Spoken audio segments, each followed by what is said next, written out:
നമസ്കാരം. ഭാര്യാഭർതൃ സർഗാത്മക ബന്ധം എന്ന നമ്മുടെ ഈ പരമ്പരയിലേക്ക് എല്ലാവർക്കും സ്വാഗതം.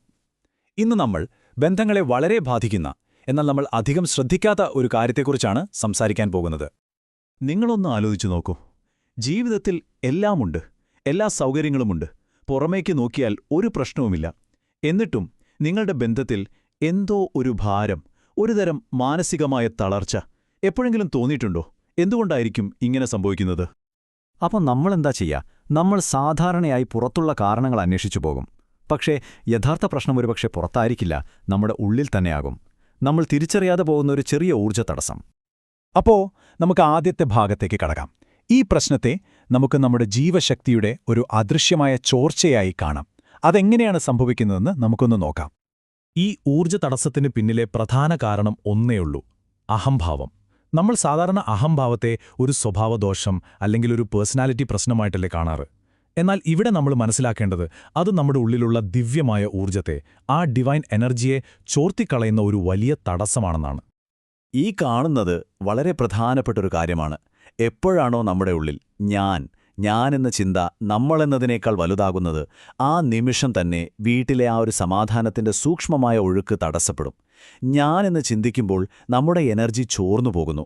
എന്നാൽ നമ്മളെന്ന് ചിന്തിക്കുമ്പോഴോ ഊർജം സുഗമമായി ഒഴുകാൻ തുടങ്ങുന്നു, ഒരു കണക്ഷൻ ഉണ്ടാകുന്നു.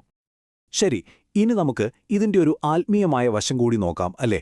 ഗുരുദേവ് പണ്ഡിറ്റ് ശ്രീറാം ശർമ്മ ആചാര്യയുടെ പഠനങ്ങളിൽ ഈ ആശയത്തെ എങ്ങനെയാണ് വിശദീകരിക്കുന്നതെന്ന് കാണാം. ഈ ഒരു വാചകം ശ്രദ്ധിച്ചു കേൾക്കൂ. ഇവിടെയാണ് മനുഷ്യവൈദ്യുതി അഥവാ ഹ്യൂമൻ ഇലക്ട്രിസിറ്റി എന്ന ആശയം വരുന്നത്. നമ്മുടെ ശരീരത്തിലെ ഊർജം ഏറ്റവും കൂടുതൽ പാഴായി പോകുന്നത് രണ്ട് കാര്യങ്ങളിലൂടെയാണ്. ഒന്ന് അഹംഭാവം, രണ്ട് ക്രോധം, അതായത് ദേഷ്യം. അപ്പോൾ ഇതിന്റെ കേന്ദ്രമായ പോയിന്റ് ഇതാണ്: എപ്പോഴാണോ നമ്മൾ മറ്റൊരാളെക്കാൾ കേമനാണ് അല്ലെങ്കിൽ ശ്രേഷ്ഠനാണ് എന്ന് ചിന്തിച്ചു തുടങ്ങുന്നത്, ആ നിമിഷം നമ്മുടെ ശരീരത്തിലെ ആ സൂക്ഷ്മമായ ഊർജ്ജപ്രവാഹത്തിന്റെ ബാലൻസ് തെറ്റും. ഒരു വോൾട്ടേജ് ഫ്ലക്ച്വേഷൻ പോലെ. പിന്നെന്താ, അത് പതിയെ മാനസികവും ശാരീരികവുമായ പല അസുഖങ്ങൾക്കും വഴിവെക്കും. ഈ അഹംഭാവം നമ്മുടെ ജീവിതത്തിന്റെ അടിത്തറയെ തന്നെ എങ്ങനെയാണ് ബാധിക്കുന്നതെന്നറിയാമോ? പുരോഗതിക്ക് വേണ്ട ഏറ്റവും പ്രധാനപ്പെട്ട 5 തൂണുകളെയാണ് ഇത് നേരിട്ട് തകർക്കുന്നത്. ഏതൊക്കെയാണെന്ന് നോക്കാം. ഒന്നാമതായി നമ്മുടെ ആരോഗ്യം, ശാരീരികവും മാനസികവും. പിന്നെ നമ്മുടെ ഉള്ളിലെ സമാധാനം. മൂന്നാമത്തേത് സ്നേഹം, അതായത് പരസ്പരം പങ്കുവയ്ക്കുന്ന ആ ഒരു മധുരം. 4 സംതൃപ്തി. പിന്നെ 5ാമതായി നമ്മളിലേക്ക് തന്നെയുള്ള ഒരു കണക്ഷൻ അഥവാ സാധന. പുരോഗതിയുള്ളൊരു ജീവിതത്തിന് വേണ്ട ഈ 5 കാര്യങ്ങളെയും ഒറ്റയടിക്ക് തകർക്കാൻ ഈ അഹംഭാവത്തിന് കഴിയും. നമ്മുടെ ജീവിതത്തിന്റെ ഫൗണ്ടേഷൻ തന്നെയാണ് അത് ഇല്ലാതാക്കുന്നത്.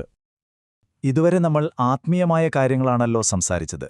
ഇനി ഈ പുരാതന തത്വങ്ങളെ ശരിവയ്ക്കുന്ന ചില ആധുനിക ശാസ്ത്രീയമായ കാര്യങ്ങളിലേക്ക് പോകാം. വളരെ രസകരമാണിത്. ഈ പട്ടികയിലേക്ക് ഒന്ന് നോക്കൂ. അഹംഭാവം കൂടുമ്പോൾ നമ്മുടെ ശരീരത്തിൽ കോർട്ടിസോൾ പോലുള്ള സ്ട്രെസ് ഹോർമോണുകൾ കൂടുന്നു, നമ്മുടെ ഹൃദയമിടിപ്പിന്റെ താളം പോലും തെറ്റുന്നു. എന്നാൽ നമ്മൾ വിനയത്തോടെ ഇരിക്കുമ്പോഴോ ഒരു സുന്ദരമായ യോജിപ്പുള്ള തരംഗം പോലെയാകും നമ്മുടെ ഹൃദയതാളം. നമ്മുടെ ഊർജ്ജവലയം, അതായത് ഓറ പോലും ഈഗോ ഉള്ളപ്പോൾ ഒരു മുള്ളുപോലെ കഠിനമാകും, പക്ഷേ വിനയമുള്ളപ്പോൾ അത് വളരെ യോജിപ്പുള്ളതായി മാറും. അതായത് ചുരുക്കി പറഞ്ഞാൽ, നമ്മുടെ ചുറ്റുമുള്ള ആ എനർജി ഫീൽഡില്ലേ, ഈഗോ കാരണം അത് ഭയങ്കര ഡിഫെൻസീവാവും, ഒരു കോട്ട കെട്ടിപ്പൊക്കിയതുപോലെ. പിന്നെങ്ങനെയാണ് സ്നേഹം പോലുള്ള മൃദുലമായ വികാരങ്ങൾ അതിനകത്തേക്ക് കടക്കുക? ഓക്കെ, അപ്പോൾ നമ്മൾ പ്രശ്നത്തെക്കുറിച്ച് ഒരുപാട് സംസാരിച്ചു. ഇനി ഏറ്റവും പ്രധാനപ്പെട്ട കാര്യം, ഇതിന് പരിഹാരം എന്താണ്? നമ്മുടെ ഈ എനർജി എങ്ങനെ റീചാർജ് ചെയ്യാം? അതിനുള്ള പ്രായോഗികമായ 5 വഴികൾ നമുക്ക് നോക്കാം. ഈ 5 കാര്യങ്ങൾ ശ്രദ്ധിച്ച് കേൾക്കണം, കാരണം ഇവയെല്ലാം നമുക്ക് ജീവിതത്തിൽ എളുപ്പത്തിൽ ചെയ്യാൻ പറ്റുന്നവയാണ്. 1. വിനയം ശീലിക്കുക. ഒരു ദിവസം ഒന്നേ മതി. നിങ്ങളുടെ പങ്കാളിയെ ആത്മാർത്ഥമായി ഒന്ന് പ്രശംസിക്കുക. 2. അഹംഭാവം അലിയിച്ചു കളയുക. എന്തെങ്കിലും വിജയമുണ്ടായാൽ ഇത് ഞാൻ ചെയ്തതാണ് എന്ന് പറയുന്നതിന് പകരം ഇതൊരു ദൈവാനുഗ്രഹമാണ്, നമ്മുടെ കൂട്ടായ പരിശ്രമമാണ് എന്ന് കരുതുക. 3. നല്ല വാക്കുകൾ ഉപയോഗിക്കുക. കാരണം നമ്മുടെ വാക്കുകളിലൂടെയാണ് ഈ എനർജി പാസ് ചെയ്യുന്നത്. 4. മറ്റുള്ളവരിൽ ദിവ്യത്വം കാണുക. നമ്മുടെ പങ്കാളിയെ ബഹുമാനിക്കാതിരിക്കുന്നത് സത്യത്തിൽ നമ്മുടെ സ്വന്തം എനർജിയെയാണ് മോശമാക്കുന്നത്. അവസാനമായി പ്രാണായാമം പരിശീലിക്കുക. ആഴത്തിലുള്ള ശ്വാസം ഈഗോ കൊണ്ടുണ്ടാകുന്ന അസ്വസ്ഥതകളെ ശാന്തമാക്കാൻ ഒരുപാട് സഹായിക്കും. നോക്കൂ, ഈ ലളിതമായ വഴികളിലൂടെ ആ ഹ്യൂമൻ ഇലക്ട്രിസിറ്റി നമുക്ക് വീണ്ടെടുക്കാൻ സാധിക്കും. ഈ ഒരു വാചകം നമ്മുടെ മനസ്സിലെപ്പോഴും വേണം. നിങ്ങൾ ഒരു യന്ത്രമല്ല, നിങ്ങൾ ആ പരമമായ സത്തയുടെ ആനന്ദത്തിന്റെ അഭേദ്യമായ ഭാഗമാണ്. നമ്മളെക്കുറിച്ചുള്ള നമ്മുടെ കാഴ്ചപ്പാടിനെ തന്നെ മാറ്റാൻ ശക്തിയുള്ള ഒരു ചിന്തയാണിത്. അതുകൊണ്ട് നമുക്ക് ആ അഹംഭാവത്തെ ഒന്ന് മാറ്റിവെക്കാം. എന്നിട്ട് ആ ദിവ്യമായ മനുഷ്യവൈദ്യുതി, ആ പോസിറ്റീവ് എനർജി നമ്മുടെ ജീവിതത്തിലൂടെയും നമ്മുടെ ബന്ധങ്ങളിലൂടെയും സ്വതന്ത്രമായി ഒഴുകാൻ അനുവദിക്കാം. ഇതാണ് ഈയൊരു വിശകലനത്തിൽ നിന്ന് നമ്മൾ കൊണ്ടുപോകേണ്ട ഏറ്റവും വലിയ പാഠം. ഈ വിശകലനത്തിൽ പങ്കുവച്ച ആശയങ്ങളെല്ലാം പണ്ഡിറ്റ് ശ്രീറാം ശർമ്മ ആചാര്യജിയുടെ ദിവ്യമായ സാഹിത്യത്തെയും ആത്മീയ തത്വങ്ങളെയും അടിസ്ഥാനമാക്കിയുള്ളതാണെന്ന് ഓർമ്മിപ്പിക്കുന്നു.